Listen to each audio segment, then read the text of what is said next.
नमस्कार दोस्तों, आपको पता होगा कृषि कानूनों को वापस लेते समय प्रधानमंत्री मोदी ने किसानों से माफी मांगते हुए ये कहा था कि मुझसे गलती हो गई, मेरी तपस्या में कोई कमी रह गई और मैं आपको समझा नहीं पाया इन कानूनों के बारे में और इसीलिए मैं इन तीनों कृषि कानूनों को वापस लेता हूं। ये बात प्रधानमंत्री मोदी ने तीनों कृषि कानूनों को वापस लेते समय किसानों से कही थी और किसानों से क्षमा भी मांगी थी।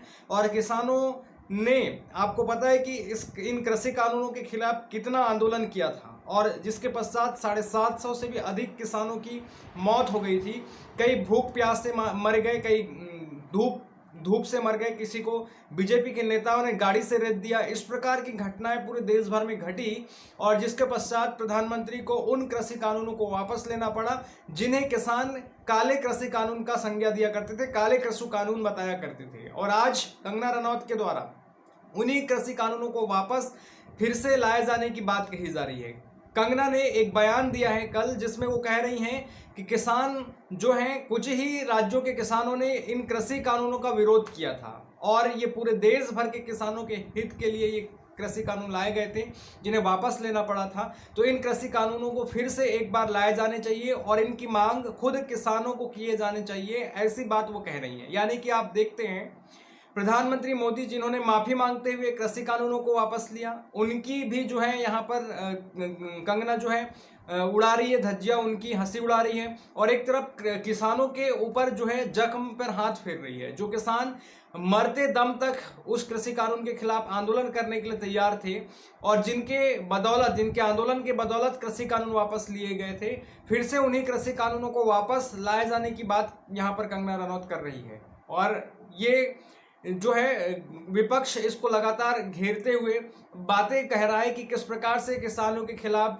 बीजेपी अपना रवैया रखती है, क्योंकि आप देखते हैं इस प्रकार की बयान लगातार कंगना किसानों के खिलाफ देती रही हैं। फिर चाहे किसानों को हत्यारा बताना हो, बलात्कारी बताना हो, यहाँ तक उन्होंने बता दी है और ये भी कह चुकी है कि जो किसान आंदोलन में बैठे हुए थे उनको चाइना और अमेरिका से फंडिंग होती थी। यानी कि ये प्रकार की उल जुलूल बातें जो कंगना लगातार कर रही हैं और जिसको लेकर के ना तो प्रधानमंत्री मोदी कंगना को फटकार लगा रहे हैं, ना ही अमित शाह फटकार लगा रहे हैं और ना ही जेपी नड्डा प्रत्यक्ष रूप से आकर के इसका खंडन करते हैं कि ये भाजपा बीजेपी की पार्टी की जो मत नहीं है, ये कंगना का निजीगत बयान है। इस प्रकार की बातें बड़े बड़े नेता आकर के नहीं कर रहे हैं। आपको मैं बताना चाहता हूं कि जब से ये बयान आया है, कंगना का ये बयान आया है, तो उसको लेकर के जो ये गौरव भाटिया हैं उन्होंने इसका खंडन किया है और भाजपा की तरफ से उन्होंने बात रखी है कि ये कंगना का निजीगत बयान है, ये पार्टी का बयान नहीं है और कंगना इस प्रकार की बयान देने के लिए भाजपा से अधिकृत सदस्य नहीं है, ऐसी बात वो कह रहे हैं। लेकिन आपको समझना होगा कि ये इस प्रकार की हिम्मत कंगना के भीतर कहाँ से आ रही है, वो इस प्रकार की बयान लगातार कैसे दे पा रही है। क्या इसके पीछे भाजपा का हिडन एजेंडा है? क्या कंगना उन चीज़ों को बोल देती है जो भाजपा छुपा करके रख रही है और जिसको जो समय मतलब भाजपा छुपा करके रख दी है, लेकिन उन्हीं बातों को क्या कंगना जनता के बीच उगल दे रही है? ये चीज़ें निकल करके आ रही है। और कंगना की जो इमरजेंसी मूवी है जिसको भाजपा ही रिलीज नहीं होने दे रही है, भाजपा की सेंसर बोर्ड रिलीज नहीं होने दे रही है, उसको लेकर के क्या कंगना नाराजगी व्यक्त कर रही है? दो चीजें हो सकती है, या तो कंगना की जो फिल्म है इमरजेंसी जिसे भाजपा रिलीज नहीं होने दे रही है उसको लेकर के भाजपा के ही खिलाफ कंगना में भड़ास निकल करके आ रहा हो और इस प्रकार की बयान दे रही हो, या एक चीज ये हो सकती है कि कंगना का यहाँ का दिमाग पूरी तरीके से खाली है या फिर यहाँ पर उसका काम ही नहीं करता है। क्योंकि आप कंगना को फिल्मों में अभी तक आप देखते रहे हैं, फिल्मों में एक्टिंग करते हुए, नाचते हुए, डांस करते हुए, कपड़े खोलते हुए आपने उनको देखा है और फिल्मों में काम करने के लिए कोई बुद्धि की जरूरत नहीं है। अगर आप में थोड़ी बहुत एक्टिंग का कला है तो आप स्क्रिप्ट पढ़ के एक्टिंग बोल करके कैमरा के सामने अपना जलवा बिखेर सकते हैं। लेकिन राजनीति में आप देखेंगे जिस प्रकार से कंगना आई है पैराशूट लैंडिंग के माध्यम से, तो ऐसा लग रहा है कि उनको राजनीतिक समझ नहीं है, बिल्कुल भी उनको राजनीति की कोई समझ नहीं है, कोई सूझबूझ नहीं है। और इसी प्रकार से ये उल जुलूल जो शब्द उनके बयान आ रहे हैं वो इसी वजह से आ रहे हैं, क्योंकि इनको राजनीति का कोई गुण नहीं पता है। ऐसा हो सकता है, या फिर ऐसा हो सकता है कि वो जानबूझ करके भाजपा के लिए नुकसान पहुंचाने के लिए इस प्रकार की बयान दे रही है और कांग्रेस की तरफ से बेटिंग कर रही हैं। तो ये सब चीजें हैं, कांग्रेस भी इसको लेकर के घेर रही हैं। कंगना ने क्या बयान दिया है उसको आप जरा सुन लीजिए। किसानों के जो लॉज हैं वो मुझे लगता है जो रिपील हो गए हैं वो फिर से लगने चाहिए। हो सकता है कंट्रोवर्शियल हो जाए, लेकिन मुझे लगता है किसानों के हितकारी लॉस वापस आने चाहिए और किसानों को खुद इसकी डिमांड करनी चाहिए, और ताकि हमारे किसान भी जैसे बाकी जगहों पे समृद्धि हो रही है, हमारे किसान की समृद्धि में कोई ब्रेक ना लगे। अब जैसे 1 नेशन 1 इलेक्शन सारे ब्यूरोक्रेसी हो गए, सारे जो हमारे लीडर हो गए हर 2-3 महीने में इलेक्शन करते रहते हैं, तो देश के विकास में किसान जो है वो मेन हमारा एक पिलर ऑफ स्ट्रेंथ है। तो मैं चाहती हूँ कि वो खुद ऐसी अपील करे कि भाई हमारे जो 3 लॉज जो हमसे जो सिर्फ और सिर्फ कुछ एक राज्यों में जो है उन्होंने उसको लेकर जो है आपत्ति जताई थी, मुझे लगता है कि उनको मैं हाथ जोड़ के उनको विनती करती हूँ कि सब किसानों के हित को ध्यान में रखकर जो है वो लॉज जो है वापस मांगे। किसान है, मतलब वो खुद किसानों से ही इन किसान बिल को वापस लाने की बात कह रही है। मतलब किसान ही खुद हाथ जोड़ करके कहें कि वो बिलों को फिर से वापस लाया जाए। मतलब आप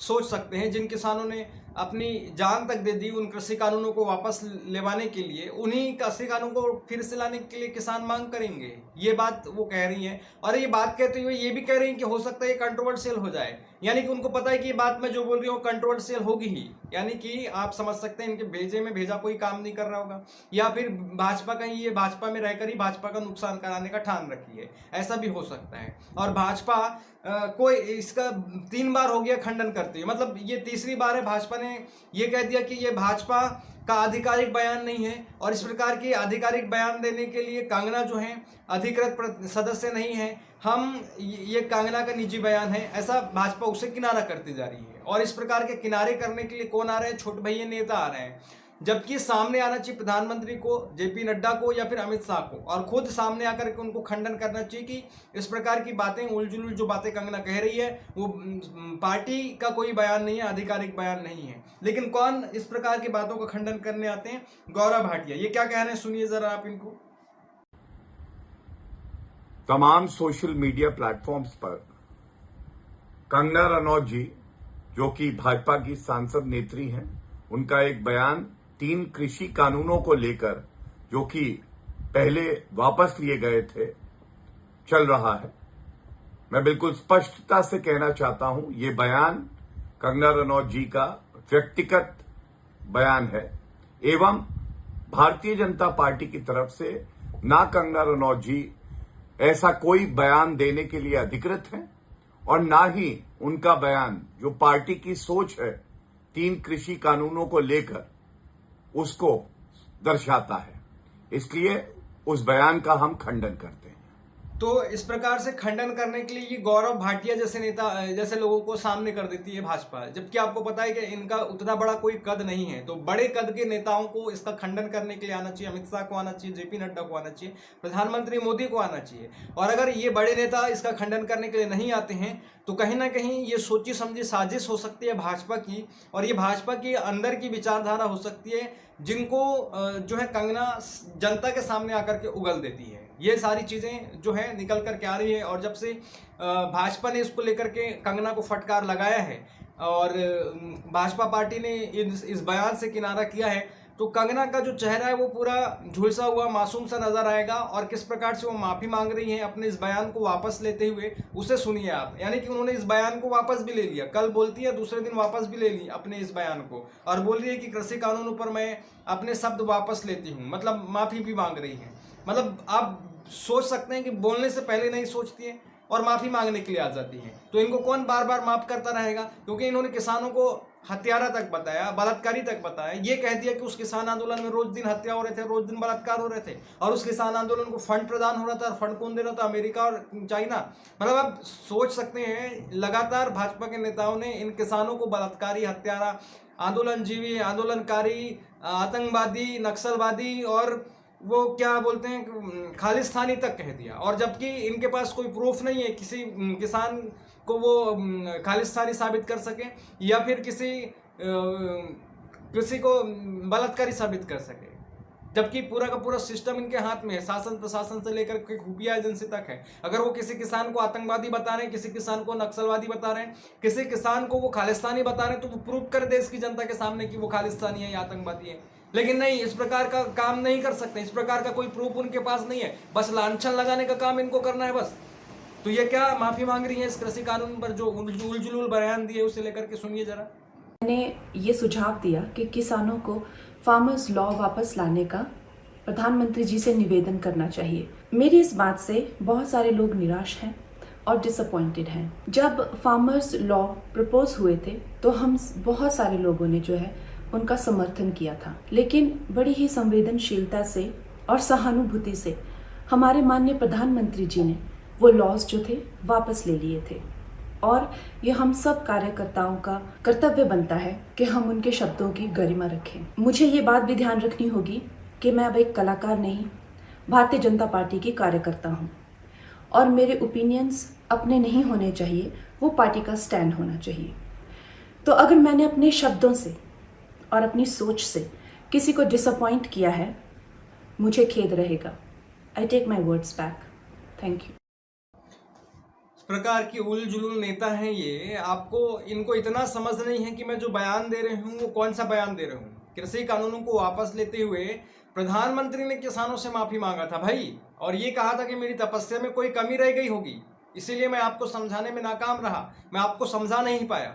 जब प्रधानमंत्री मोदी माफी मांगते हुए ये बिल वापस लिए तो उन्हीं बिल को फिर से वापस लाने की मांग किसानों को करना चाहिए। ऐसी बयान वो कैसे कह सकती है? इसको बोलने से पहले नहीं सोच पा रही, इनका दिमाग खाली है या फिर भ्रष्ट है, या फिर इस प्रकार के जो नेता हैं उनको कैसे इस देश की जनता चुन लेती है, मंडी के लोगों ने कैसे इसको चुन लिया और किस प्रकार से भाजपा ने इसको टिकट दिया है, ये भी बड़ा सोचना पड़ रहा है कि ऐसे भी लोग कैसे हो सकते हैं कि एक दिन बयान दे रहे हैं, दूसरे दिन माफ़ी मांगने के लिए आ जा रहे हैं, और माफ़ी मांगने के लिए भी कौन सा मुंह उठा करके आ जा रहे हैं। और आप देखते हैं कि हरियाणा में इनकी पूरी वहाँ पर पतली पड़ी हुई है, वहाँ पर जो है सारे किसान नाराज़ है, भाजपा के जो नेता हैं उल जुलूल नेता उन सबको खदेड़ खदेड़ करके भगा रहे हैं। हरियाणा इलेक्शन इनके हाथों से निकलता जा रहा है, हरियाणा सत्ता ये खोते हुए नजर आ रहे हैं। हर एग्जिट पोल में ये दिखाया जा रहा है, बताया जा रहा है। ग्राउंड लेवल पर जो रिपोर्टिंग करने के लिए जो लोग जा रहे हैं, यूट्यूबर, पत्रकार, वो डायरेक्ट रूप से भाजपा के नेताओं को गालियां बक रहे हैं, मुंह से पूरा गालियां बक रहे हैं, प्रधानमंत्री को गाली बक रहे हैं और कंगना जैसे नेताओं को गाली बक रहे हैं। फिर भी इनका जो है खोपड़े में दिमाग नहीं आ रहा है। इन सब चीज़ों को लेकर के आप क्या सोचते हैं, अपनी राय कमेंट बॉक्स में जरूर रखें। पुष्पेंद्र पटले ऑफिशियल यूट्यूब चैनल को सब्सक्राइब करें। धन्यवाद। जय हिंद।